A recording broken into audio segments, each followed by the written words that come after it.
Chapter 5. Cloque Toff's Paradox. Brox no longer found himself lying in a shallow grave but on the ground in the midst of a small clearing full of dew-covered ferns and wild grasses. Not more than 2 inches from his eyes, a lunar moth slowly fluttered its wings under the straining light of the waning gibbous moon. His vision became impaired by low rolling fog and he thought that the nightmare was about to start over again. However, it was not some death mist, just ordinary run-of-the-mill fog.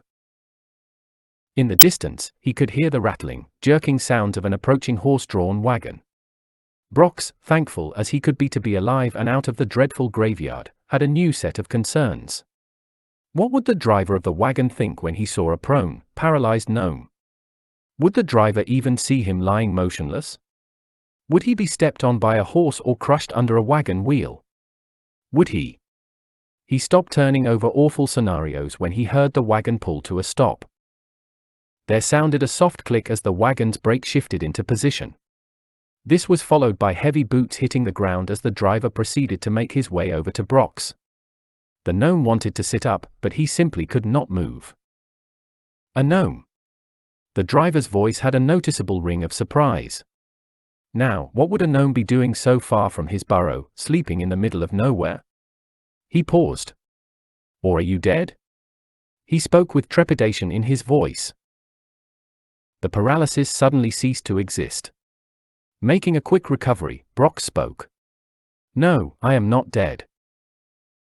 The driver saw the moth that Brox had been looking at in his paralyzed state. Even though gnomes are akin to studying nature, they are not readily known to study insects in the middle of the night. True, agreed Brox, trying to keep the subject from turning to battles with gals in a graveyard that no longer appeared.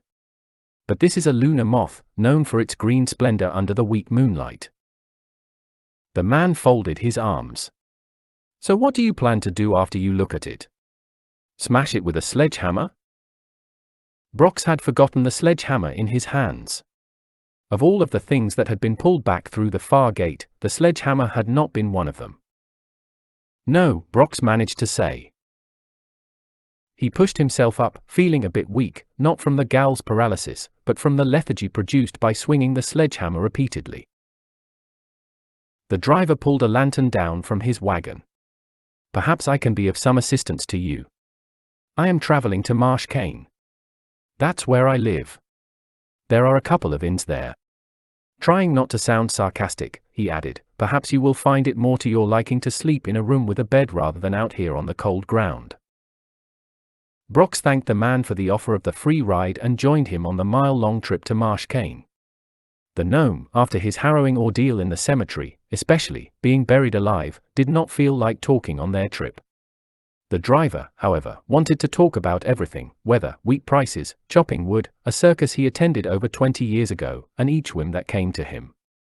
Brox kindly replied to everything with short answers, offering only a few thoughts on a mnemonic that dealt with how to remember the names of the planets in order from the sun out. The driver did speak of one legend that Brox found of interest. As they passed the ruined remains of a chimney, the cottage that once had been attached to it had long ago fallen into complete decay. He spoke of a battle that had occurred in the area. That is one of the few traces that remains from the hamlet, named Tremaine, that had been spread across the valley floor. The old tales from the bards tell of a band of bugbears led by a surprisingly intelligent, battle-trained bugbear named Lermuck, that raided the entire hamlet. Without warning, the bugbears raided several farms, taking prisoners and herding them into the center of the hamlet. They made boastful demands for food, gold, and sundry goods. After being given what they asked for, they made another outrageous demand. They were going to take various children and raise them as slaves. The hamlet's poorly armed and poorly trained militia, consisting of less than 24 men, of which some of them were already prisoners, was no match for the 40 bugbears wearing combinations of leather armor and ring mail and armed with flails, halberds, maces, and several heavy crossbows. The people of the hamlet were standing on one side of the hamlet's only street and the bugbears on the other. A woman, known only as a traveling book vendor who passed through the hamlet from time to time, stepped forward and told Lermuck that he and his bandits had food, gold, and sundry goods, and that they should be content and leave with their loot. The bugbears scoffed and said that they would take the loot and those that they wanted as slaves. The woman shook her head, saying that it was not her purpose to intervene in petty squabbles. She considered a little food, a few bags of gold, and some trinkets as insignificant, but the taking of innocent people to be slaves was unacceptable. Lermach told the people to get rid of the woman or they would burn the hamlet to the ground. The people were divided, some saying that they should fight the bugbears, and others saying that they should spare the lives that remained and concede defeat. As the people were arguing over their options, one of the bugbears struck the woman on the side of her head to dispose of her outright and make an example of her. When that happened, most of the people, fearing for their own safety, fled, scattering into the woods. A few ran to the woman's side as she stood there with her hand on her face. Without warning, the bugbears charged, intent on slaughtering the hamlet's people. The bugbears never knew what hit them. The driver shrugged and then continued. One of those who stayed to fight said that the woman's eyes flared up a silvery white color, and an instant later, she polymorphed into her natural form, a dragon. The huge creature fought with the skill and strength of 100 of the king's champion knights, clawing, biting, kicking, and even snapping its tail, an attack that would break a bugbear in half. Once, the mighty creature turned its breath weapon upon the bugbears. Instead of spewing forth fire, a stream of silver crystals that would freeze its target instantly came forth. Lermach had been caught in this uncanny attack, dying from instant frostbite. After the brief battle, the dragon turned back into the woman. The final part of this legend is that one of girls, who had been captured, wiped a single silvery white tear from the woman's face. The woman gave the little girl a kiss on the forehead, packed up the books she was selling, and wandered away never to return. It is said that on that day the girl, only about 5 years old, became endued with a bit of the dragon's nature. When the driver finished the tale, Brock sat there in complete silence, wondering why he had never heard such a tale before. Gnomes knew almost all of the great tales of uncanny battles. A most impressive legend, said Brox with sincere astonishment. Yes, most impressive, indeed. When the wagon came to a stop, Brox found himself looking at a sign that said Big Bowl. Brox decided that it must be a bed and breakfast inn. He thanked the driver. The man nodded and drove away to his own home. Brox went inside the Big Bowl, a well-painted old farmhouse. He found it quiet of activity due to the lateness of the night. A cheerful, middle-aged woman showed him to his room, and Brox, in his exhausted state, only mumbled his thanks. He did not remember dropping into the oversized bed. He quickly fell into a fitful, horrid, nightmare-filled sleep that rehashed his experience in the cemetery, mostly focusing on being buried alive and the paralyzing touch of the gowls. Eventually, he started to dream that he was in the coffin, but instead of hearing the swish-scatch sound of the zombies each throwing a shovel full of dirt on top, he heard a series of knocks on the coffin's lid, each growing louder than the previous one. Actually, the constant knocking came from the middle-aged woman. She wished to let him know that breakfast was about to be served. When Brox's clouded mind snapped out of its dreaming slumber, he acknowledged her. A faint voice from the other side of the door informed him, breakfast in quarter of an hour. After that, Brox heard the sound of footsteps retreating from his room and toward the kitchen. Brox spent 10 of his 15 minutes staring out the window watching sporadic puffs of white clouds roll past distant gabled rooftops. Eventually, he turned onto his other side and looked at a detailed decree that listed the hierarchy of the local feudal system. Although there existed a lengthy explanation of everyone's duties in this hierarchy, Brox only read the list of titles. Kings, archdukes, dukes, earls, counts, barons, knights, freemen, serfs. With the events of the night spent in the graveyard still fresh in his mind, Brox wanted to keep his thoughts focused on trivial things and away from the past. Reading this list over and over did the job.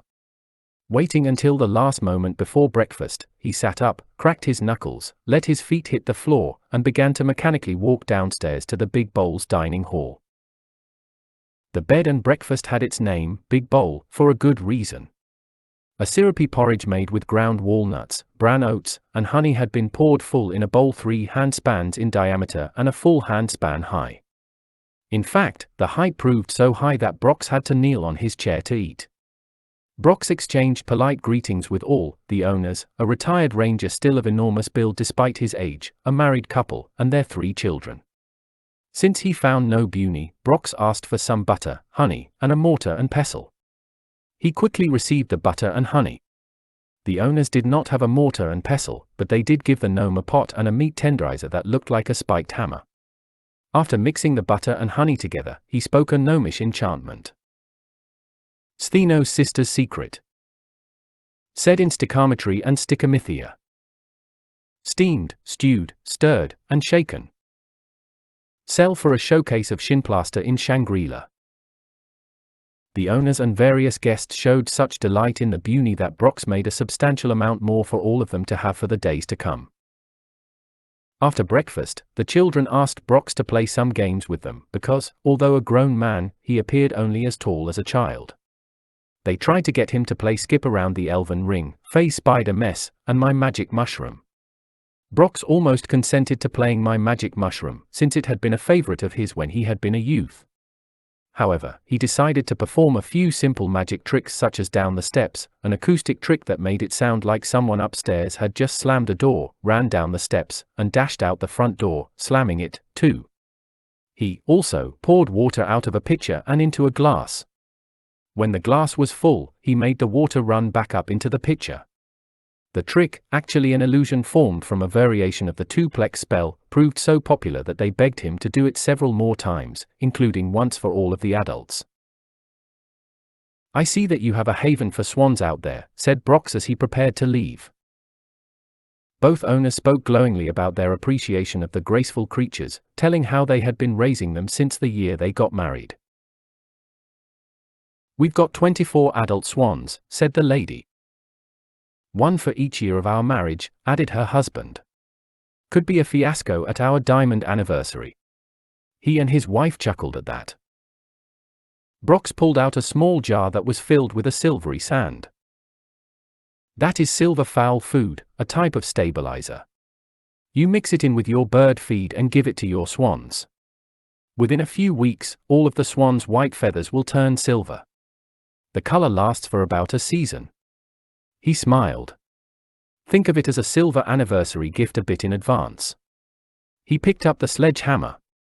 "When the sun shines on their feathers, they will be a spectacle to behold, but under the moonlight, even more so." After saying this, he thanked them and left. ******. Brox had decided to travel to Cloque Toff's home, hoping that some remains of it would still exist, even though the chronomancer had been gone for a century. He reached the east gate of Marshfield when it occurred to him that he had no idea in which direction to travel to get to Cloque Toff's home. He only knew that it was nearby. Surely there would be no road sign saying Cloque Toff's old house from 100 years ago, 12 miles to the southeast. A man leading a cow by a rope meandered up the path. Brox caught the other's attention. "I beg your pardon, but could you tell me where I might find the former home of Cloque Toff?" The man stood there a full half a minute before answering, giving him a peculiar look. "Cloque Toff," he said slowly. "Time mage." Brox nodded. Many people go there to try to solve the mystery as to where he disappeared to. Brox knew from his encounter in the cemetery last night what had, assumedly, happened to the chronomancer's remains, but he said nothing. "Follow this road until you get to an oak tree that has been hit by lightning. Then back up 100 paces. He paused, looking at the gnome's short height. "Maybe 200 paces for you. Anyhow, there will be a thin dirt path that leads toward the creek, veering slightly to the east. Cross the creek at the stepping stones and look for a fence. That's the edge of his old property. Some people say that it's an eerie place. Should take about an hour to get there." He and Brox conversed a bit longer. Eventually, the other pulled on the rope to get the cow moving and walked away, and Brox pressed on. The muddy path ran directly uphill and into an enormous patch of ryegrass mixed with a drove of dandelions.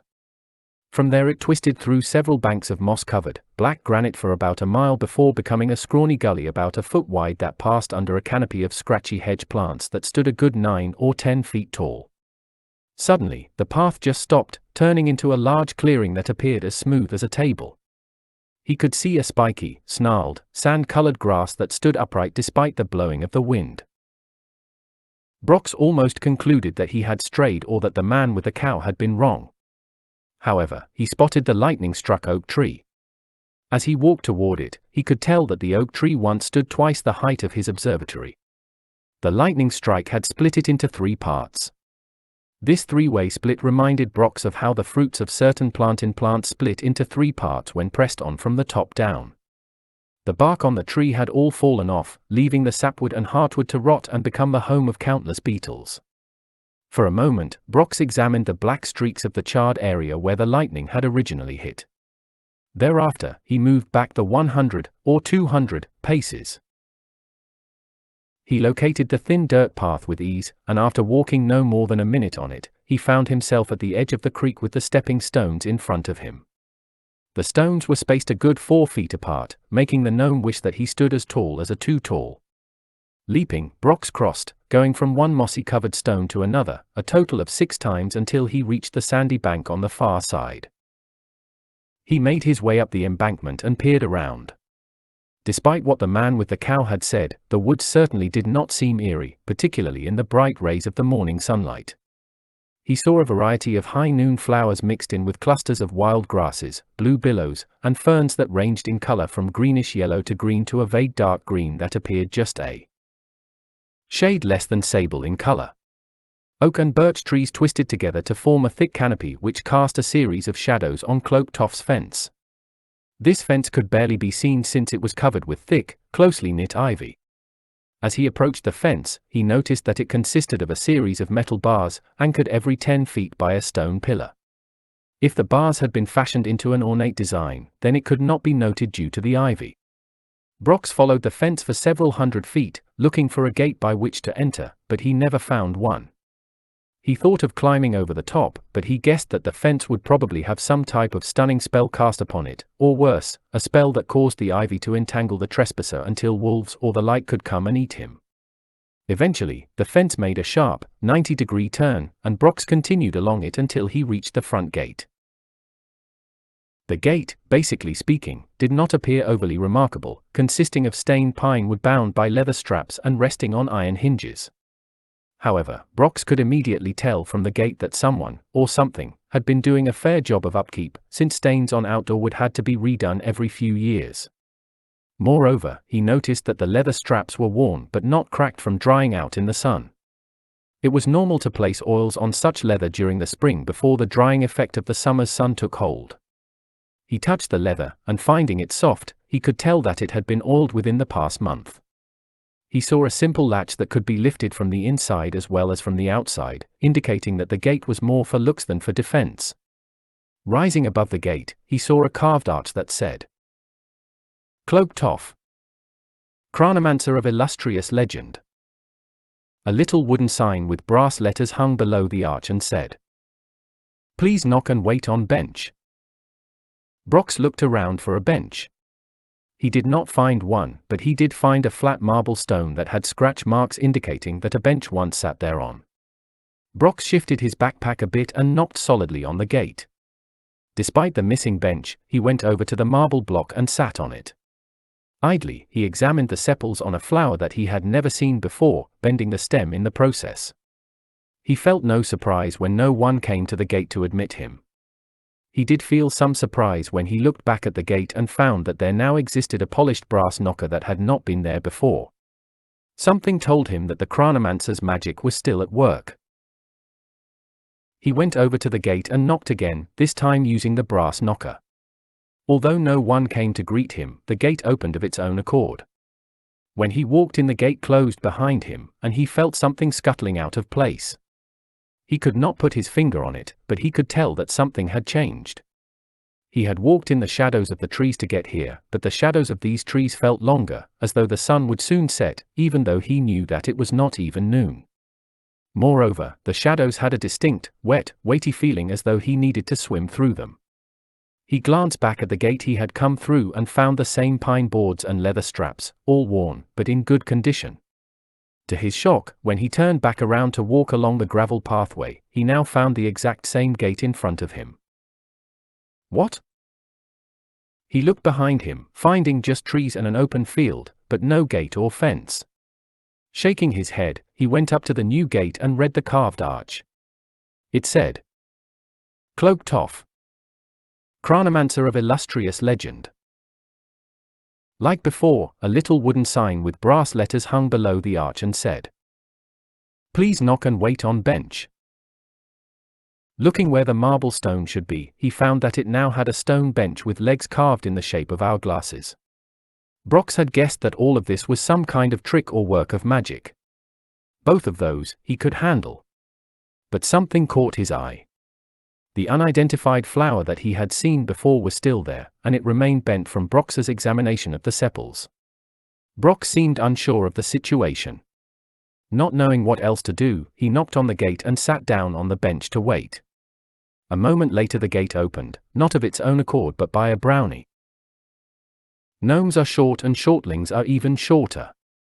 Yet, brownies are shorter than both gnomes and shortlings. The brownie stood about 2 feet tall. Although she had the height of a newborn human baby, she looked like a full-grown woman dressed in the traditional brownie garb of green and brown plaid, consisting of a skirt, jacket, and bonnet. This last item was white and had butterflies stitched into the fabric in an elaborate design of the creatures fluttering from one flower to another. The butterflies seemed to move about in slow circles when the brownie would take a step. Hello there, sir. Her eyes blinked twice as she spoke. Please, come in.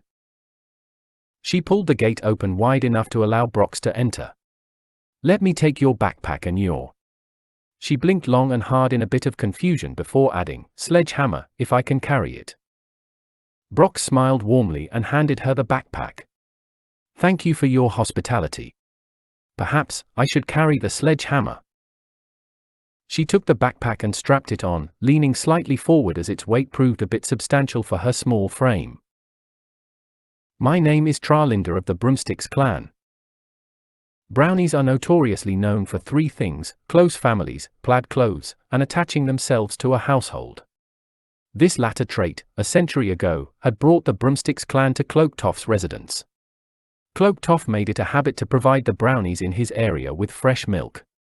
Most people who have brownies living on their property place a bowl of milk beside their front door each night as a reward for their services of cleaning the house. The brownies are expected to dip their ladles into the bowl and draw forth the milk. Cloque Toff went a step further. He built a small pavilion complete with tables, chairs, and crystal decanters for the brownies. In short, he treated the brownies with extreme respect. They, in turn, declared a half-a-dozen-generation commitment to Cloque Toff's manor, this being the highest honor the brownies can bestow upon a residence. Tralinda was part of the 6th generation, one of the last of the Broomsticks clan to be here. I am called Brox. The gnome looked down at the struggling brownie and unsnapped the flagon he used for Berry Budge to reduce her load. I am surprised to find anyone here, especially with Cloque Toff being dead. She blinked thoughtfully. The goodman Toff has been the owner here since long before I was born. His disappearance is a mystery, but we occasionally still get notes from him. Brox had been walking beside the brownie but came to a full stop upon hearing that. He looked hard at her, doubt in his eyes. You don't believe me, eh? She smiled smugly and added, I'll explain how that is possible later next time. Later next time was a brownie expression that rolled off her tongue in a fluid fashion. She kept on walking and the gnome followed. Brox had no idea what kind of house a chronomancer might live in. Perhaps a cottage? A quiet chateau? An imposing castle? A solitary tower? Yet, what met his eyes was none of these. It proved to be something absolutely unique in its design.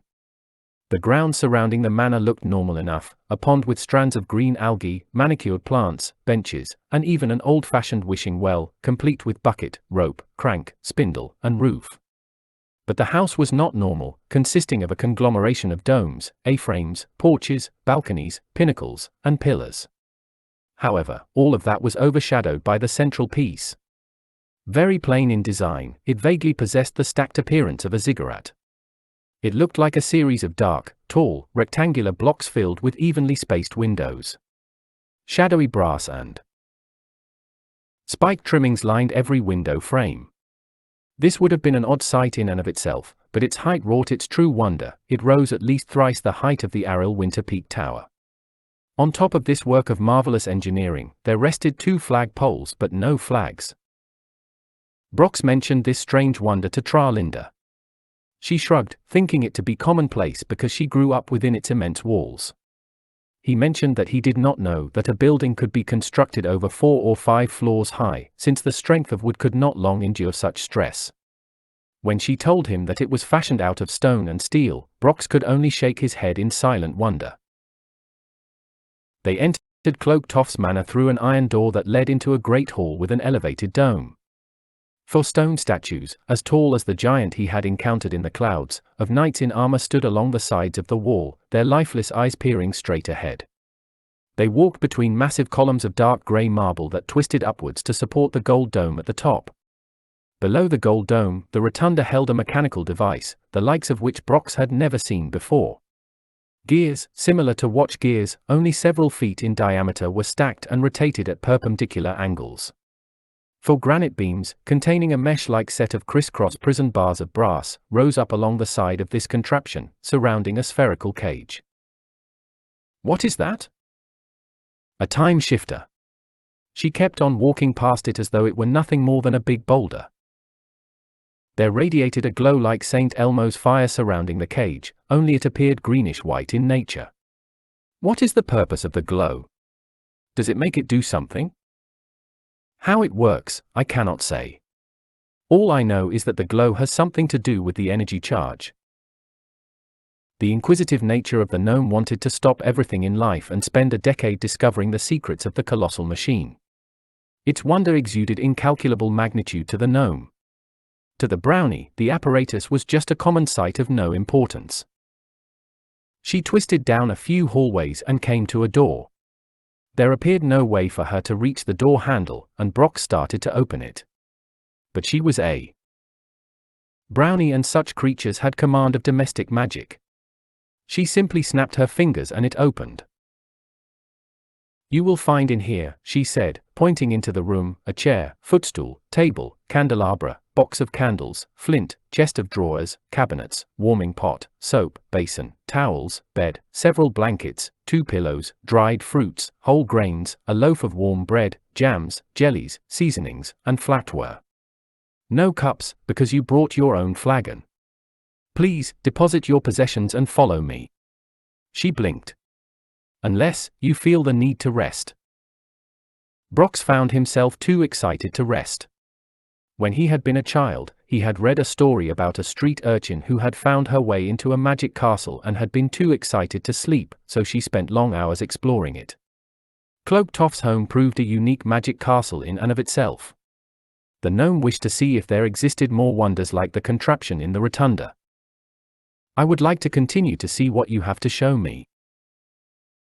After putting down his flagon and the sledgehammer, he took the backpack from the brownie and placed it onto the bed. He turned and followed her down another series of hallways. At first, the architecture of the passageways appeared to be ancient in construction, roughly hewn block stones, sconces for torches made of tarnished copper, and occasional arches with carved monsters in them. Then they stepped through a door, not the typical wooden or iron door but a glass door. They stood on a perfectly smooth floor that looked like white marble. He did not see any sconces for torches nor candle holders for candlesticks. Instead, a clear, silky, dreamlike glow radiated in regular pulses from metal poles running floor to ceiling. Brox saw a great many items of wonder. Whereas the majority were not mechanical contraptions, they were still out of the ordinary. Tralinda led them through a portion of the manor considered to be Cloque Toff's personal museum. Brox had seen a lot of museums in the public realm. He found this museum, one man's personal museum, larger than any 3 combined that Brox had seen in his lifetime. After passing through a vaulted arch, he suddenly found himself in a room filled with vats of green churning liquids that powered an ozone-producing device. As to why such a device existed, Brox could not tell, but to see bolts of lightning pass between silver domes several stories up awed the gnome. They walked by a clay golem that stood guard in front of a door. The clay golem appeared to be very real, but the door appeared to be decorative since the door fixed firmly in a false wall, and Brox could see both sides of the door. It led nowhere. Brox read a sign in front of the museum display. Lucienda Historical Project. The first clay golem to become blind. Another part of the museum had scale models including a village, a dungeon, and an ancient battlefield with a reenactment of some armed conflict with regal knights, one mage, and peasants battling orcs, ogres, and a pair of trolls. When he saw a familiar scale model, Brox felt a fearful, bitter, stinging chill wash over him in a string of spiked pains. It was a model of the Dara cemetery. Everything had been crafted in perfect replication: grave markers, the tool shed, the mausoleum, all the way down to the trees, broken wall, and the two gates with their chains and locks. Brox noticed that the graves dug for him did not exist, nor existed the sarcophagus for Cloque Toff. Brox had guessed that the chronomancer had somehow been able to get a model of the cemetery before becoming one of its residents. They exited the museum, having visited only one of its several mammoth chambers. Traveling halfway down a short corridor, the brownie stopped in front of a floor-to-ceiling mural of a sleepy scene with a cottage resting near a lightly wooded grove of trees and a lake. The mural, from Brox's point of view of only a few feet away, seemed to be slightly out of focus, a blurriness similar to one's vision after waking up from a deep sleep.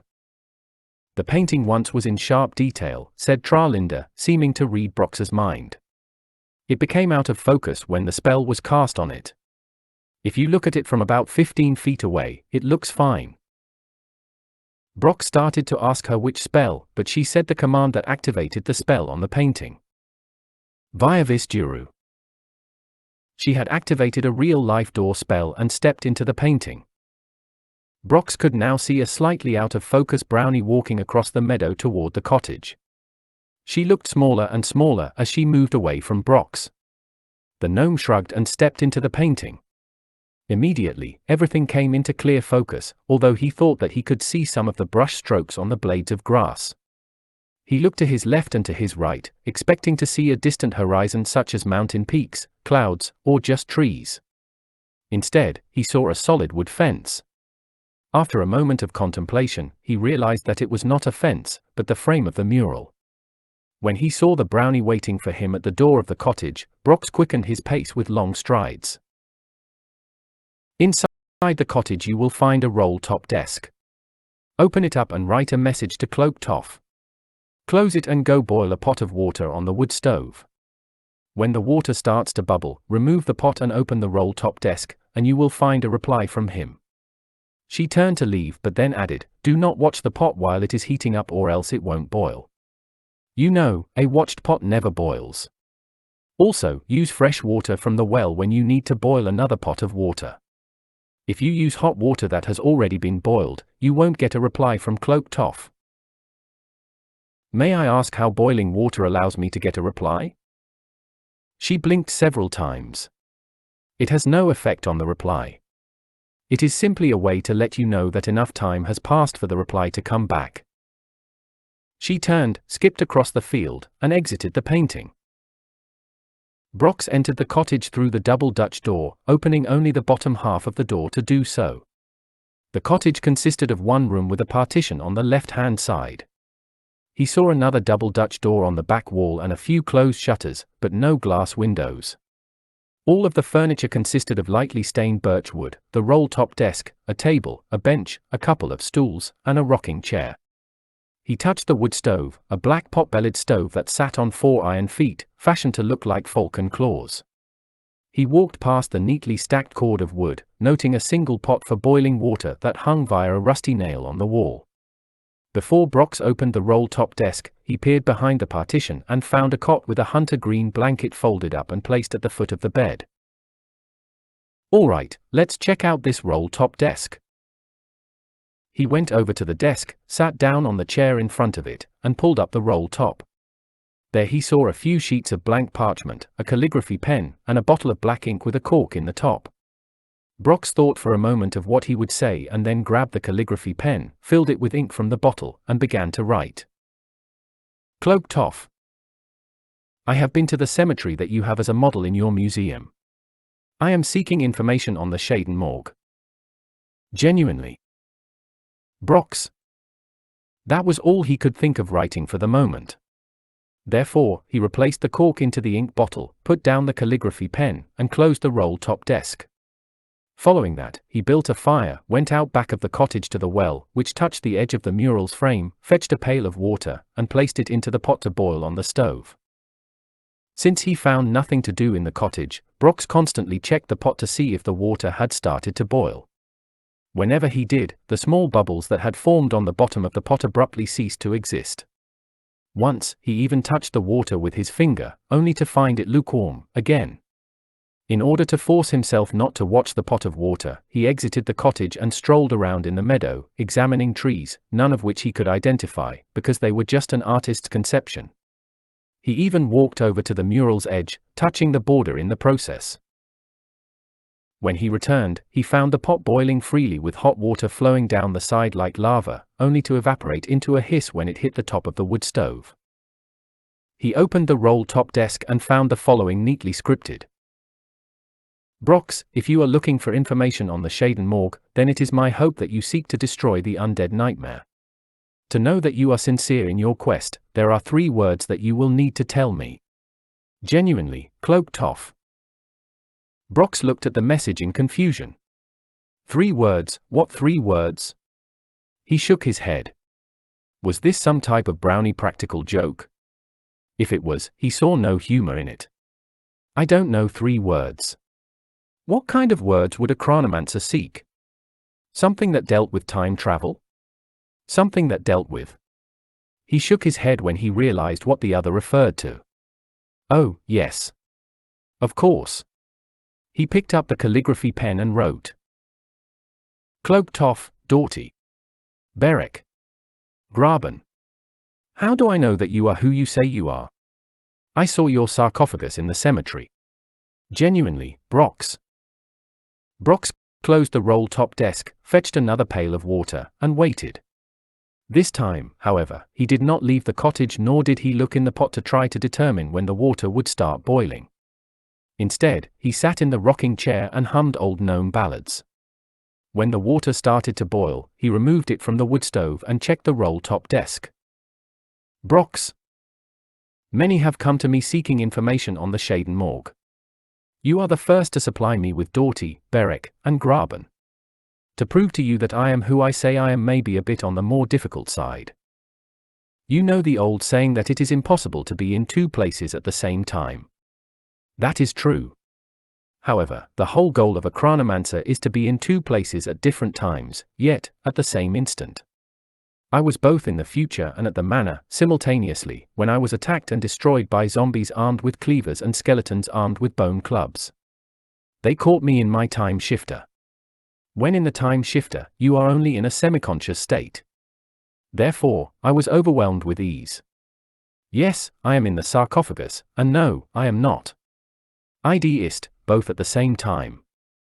Don't ask me to explain time paradoxes, they only lead to more questions which cause more unexplainable paradoxes which lead to more questions, ad infinitum. In short, the contemporary me was destroyed, the time-traveling me is stuck here.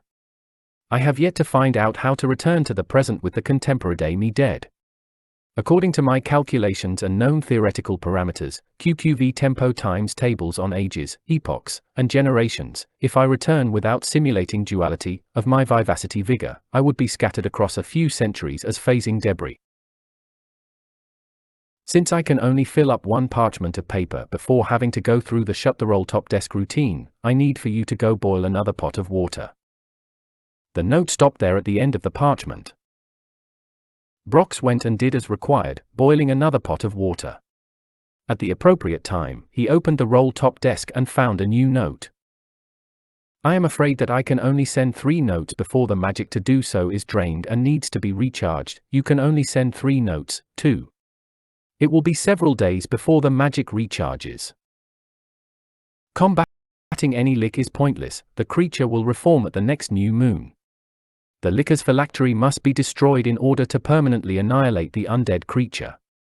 Here is the main problem. Finding any Licker's phylactery is nigh impossible, because such phylacteries are always well disguised. The Licker's phylactery typically appears as a common item like a staff, a clay vase, a crystal bell, or even a brittle rock.